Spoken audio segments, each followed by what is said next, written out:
En dan bedoel ik ermee... Dus daar hoef je niets aan te... natuurlijk moet je daar iets aan veranderen. Mm-hmm. Niet tijdens die sessie, maar dat is een deel van je eigen ontwikkeling als heler of therapeut. Ja. En dat is eigenlijk de uitnodiging aan iedereen die leeft op deze planeet. Mm-hmm. Kun jij in elke kamer waar je komt, kun jij het sterkste licht zijn. Mm-hmm. Oftewel, durf jij de uitnodiging aan te gaan om jezelf te onderzoeken, om daar waar er nog verkramping is, of daar waar je nog niet helemaal vrij bent, of open bent, of bewust bent, Mm-hmm.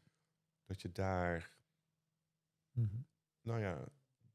de uitdaging aangaat om te transformeren of te openen, Mm-hmm. zeg maar, eigenaarschap te nemen. Ja.